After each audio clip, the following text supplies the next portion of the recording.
আজ নেতাজি সুভাষচন্দ্র বসুর ১২৮তম জন্মদিন উপলক্ষে নীলগঞ্জ সূর্যপুরে নেতাজি সুভাষচন্দ্র মিশন বেশ কিছু অনুষ্ঠানের কর্মসূচি নেন।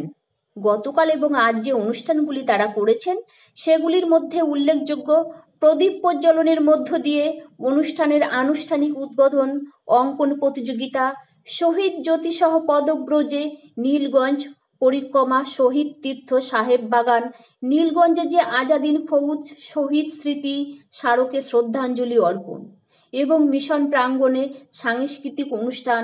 আজ সকালে নোয়াপাড়া থানা পর্যন্ত শোভাযাত্রা, নেতাজির মূর্তিতে মাল্যদান, পতাকা উত্তোলন, দুপুরের মধ্যাহ্ন ভোজন, সন্ধ্যায় আলোচনা সভা ও সাংস্কৃতিক অনুষ্ঠানের আয়োজন করা হয়। মিশনের পক্ষ থেকে নেতাজি সুভাষচন্দ্র বসুর একতা, বিশ্বাস ও বলিদান এই অমোঘ মন্ত্রকে পাথেয় করে তার ভাবধারা প্রচার ও প্রসারের মাধ্যমে ভারতীয় জনমানুষের কাছে দেশপ্রেম জাগরণ ঘটাতে এবং মানুষের মধ্যে যুক্তিবাদ, বিজ্ঞান, মানসিকতা, ইতিহাস সচেতনতা সৃষ্টির মাধ্যমে দেশ ও দেশ মাতৃকাকে জাগ্রত সভায় শ্রেষ্ঠ আসনে অধিষ্ঠিত করার লক্ষ্যে সূর্যপুর শহীদ স্মরণ মঞ্চ নেতাজি সুভাষচন্দ্র মিশন নিয়ন্ত্রিত প্রচারিত তাদের নিয়ন্ত্রণ ঐতিহ্যময় ধারাবাহিকতাকে অক্ষুণ্ণ রেখে আগামী দিন তারা বিভিন্ন রকম অনুষ্ঠানের আয়োজন করেছে। আগামী প্রজাতন্ত্র দিবসেও তাদের বেশ কিছু অনুষ্ঠান রয়েছে। সমাজ সংস্কারের উদ্দেশ্যে সংগঠিত বিভিন্ন অঙ্গিকে ধর্ম প্রচেষ্টার মধ্যে দিয়ে দেশের জনগণের মনের মিশনের প্রস্তাবনাগুলি গণদাবি রূপে প্রতিষ্ঠিত করতে তারা সদা সচেষ্ট। তাদের দাবি অনুসারে ২১শে অক্টোবর দিনটি আজাদিন সরকারের প্রতিষ্ঠা দিবস রূপে জাতীয় দিবসের স্বীকৃতি দিতে হবে। ভারতের স্বাধীনতা সংগ্রামের বীর যোদ্ধারা যারা শহীদ হয়েছে বা কারাগারে বাস করেছেন সেই সমস্ত শহীদদের প্রতি শ্রদ্ধা রেখে বিভিন্ন জায়গায় ঐতিহাসিক তীর্থস্থানের স্বীকৃতি দিতে হবে। ১৯৪৫-এর ২৫শে সেপ্টেম্বর ব্রিটিশ শাসকের অস্থায়ী বন্দি শিবিরে আজাদিন ফৌজের সহস্রাধিক সৈনিকের নির্বিচারে হত্যার ঘটনা ও ঐতিহাসিক ধ্বনিতে এই দিনটি পূর্ণ মর্যাদা দান করতে হবে এবং আজাদিন শহীদের স্মৃতিতে সাহেব বাগানের আন্তর্জাতিক মানের স্মৃতিসৌধ নির্মাণ করতে হবে। সাহেব বাগানের নাম পরিবর্তন করে শহীদ তীর্থ করতে হবে। বারাসাত ব্যারাকপুর রোডকে আজাদিন শহীদ স্মৃতি সরণি করতে হবে। নীলগঞ্জ সেতুকে আজাদিন সেতু নামকরণ দিতে হবে। নীলগঞ্জকে ঐতিহাসিক পীঠস্থান রূপে চিহ্নিত করতে হবে। এই সমস্ত দাবিগুলি নিয়ে নীলগঞ্জের নেতাজি সুভাষচন্দ্র মিশন তারা দীর্ঘদিন ধরে লড়াই চালিয়ে যাচ্ছে। নেতাজি সুভাষচন্দ্র মিশন সম্পর্কে এবং আজকের এই কর্মকাণ্ড বিষয়ে নেতাজি সুভাষচন্দ্র মিশনের সম্পাদক মাননীয় নিমাই সর্দার আমাদেরকে ঠিক কী জানালেন আমরা শোনাবো। আপনাদের নেতাজি মিশনের মূল দেবাশিস পালের যে চিন্তা ভাবনা, সংবাদ বঙ্গবাণী, সেটা কি আমাদের একটু বলুন। আমরা এইটা আমাদের নেতাজি সুভাষচন্দ্র মিশন, এই মিশন থেকে আমাদের যত কর্মসূচি, এইটা হচ্ছে মিশন, অর্থাৎ আমাদের চিন্তা ভাবনা দৃষ্টিভঙ্গির আঁতুড়ঘর হচ্ছে এটা। এখান থেকেই আমাদের পথ চলা তৈরি। আমাদের মেন যে বিষয়গুলো সেগুলো হচ্ছে আমরা এখান থেকে বাৎসরিক কিছু নেতাজির যত রকম অনুষ্ঠান সেই অনুষ্ঠানগুলো করি। বছরে আমরা কিছু র্যালি প্রোগ্রাম করি। ভারতবর্ষের বিভিন্ন প্রান্তে আমরা র্যালি করি। সেটা মোটরসাইকেল র্যালি হয়, কোনো সময় আমাদের হয়েছে মহারাষ্ট্র র্যালি, কোনো সময় কন্যাকুমারী, কোনো সময় বক্সা দুর্গ, এরকম বিভিন্ন জায়গায় আমরা মোটরসাইকেল র্যালি করি। এই র্যালি করার উদ্দেশ্য হচ্ছে যে সারা ভারতবর্ষে যেসব সৈনিক একটা সময়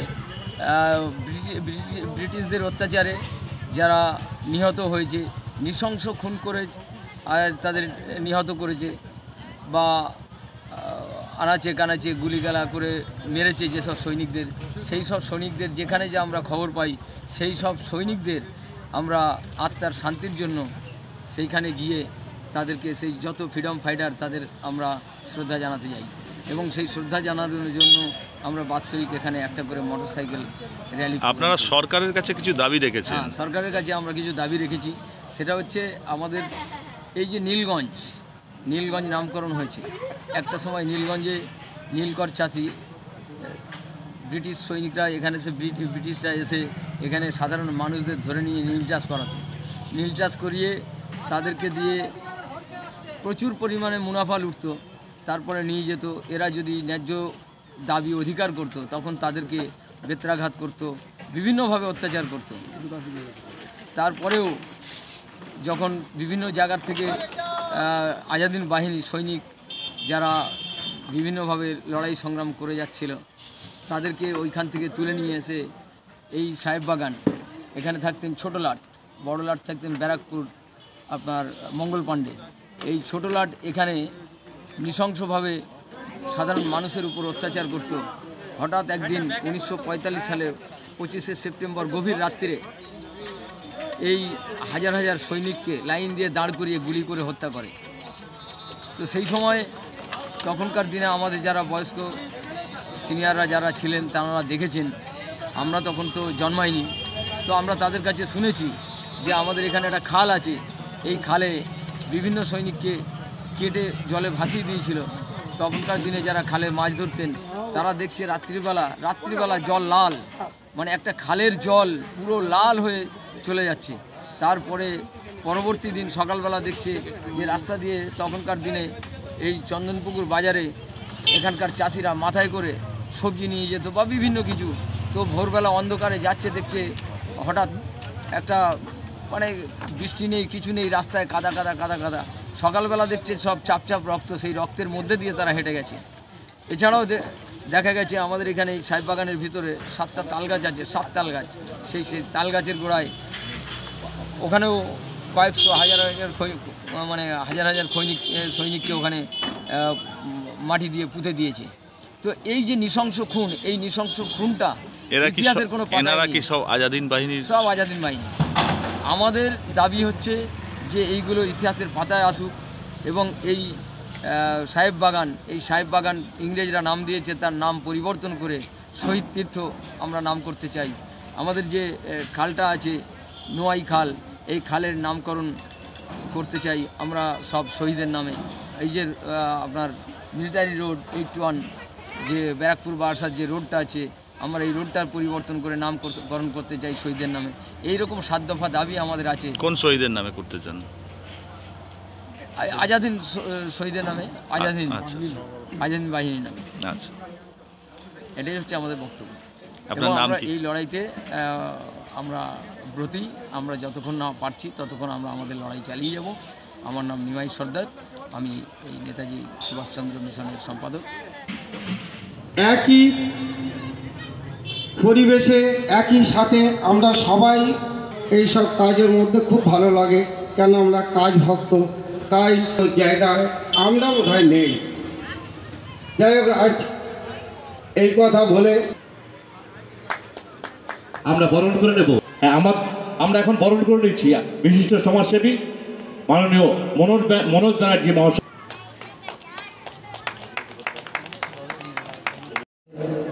রাত্রেও অনুষ্ঠান আছে, যারা করছেন অনুষ্ঠানগুলো ভালো, তাদেরকে ধন্যবাদ জানাই।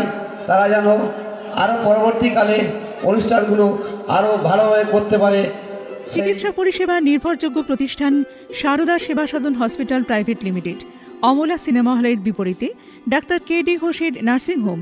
এখানে যত্নের সহিত সাধ্যের মধ্যে স্বাস্থ্য পরিষেবা দেওয়া হয়।